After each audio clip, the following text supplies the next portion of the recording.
Hello అండి. ఈ blouse ASHA worker ఆంటీదండి. ఈవిడకి 58 years అంట. ఇంకా 2 ఇయర్స్ సర్వీస్ ఉందంట. అయినా కూడా ఆవిడతో సమానంగా మనం వర్క్ చేయలేమండి. చాలా యాక్టివ్‌గా ఉంటారు. ఇలాంటి వాళ్ళని చూసినప్పుడే age is a just number అనే డైలాగ్ గుర్తొస్తుంది. ఈవిడ ఈవినింగ్ డ్యూటీ అయిపోయిన తర్వాత మళ్ళీ ఈవినింగు ఇంకో డాక్టర్ దగ్గర డ్యూటీ చేయడానికి వెళ్తారండి. ఎంబీబీఎస్ డాక్టర్ దగ్గర ఓపీలవి చూడ్డానికి. అంకుల్ కూడా టైలర్. ఆయన జెంట్స్ బట్టలు కుడుతుంటారు. ఆంటీకి జాబ్ చేయాల్సిన అవసరం లేదు. అంకుల్ మంచి టైలర్, జెంట్స్ టైలరు. అయినా కూడా ఇద్దరూ కష్టపడతారండి. ఇలాంటి వాళ్ళు చాలా మందికి ఇన్స్పిరేషన్ అండి. అసలు ఇబ్బంది పెట్టరా ఆంటీ. బాడీకి ఒక క్లాత్ తెస్తారు, హ్యాండ్స్‌కి ఒక క్లాత్ తెస్తారు. 80 పాయింట్స్ నాకు సరిపోదురా, అందుకే హ్యాండ్స్‌కి శారీలో ఉన్న వేరే కలర్ తీసుకొస్తాను వెయ్యి అంటుంటారు.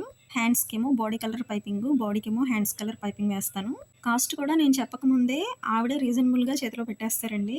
మన టాలెంట్‌ని, వర్క్‌ని గుర్తించి దాన్ని బట్టి మనకి ప్రైజ్ ఇచ్చిన వాళ్ళు ఉంటే గనక మనం కూడా అంబానీలు, టాటాలు, బిర్లాలు అయిపోవచ్చండి. నిజంగా ఇది నిజం. పెద్ద సైజ్ బ్లౌజ్ వాళ్ళు కూడా చిన్న చిన్న ముక్కలిచ్చి సరిపెట్టి కుట్టమంటారండి. మనీ కూడా సరిగ్గా ఇవ్వరు. అలాంటి వాళ్ళతో పోల్చుకుంటే ఇలాంటి కస్టమర్స్ వచ్చినప్పుడు ప్రాణానికి చాలా హాయిగా అనిపిస్తుంది. మీరేమంటారు?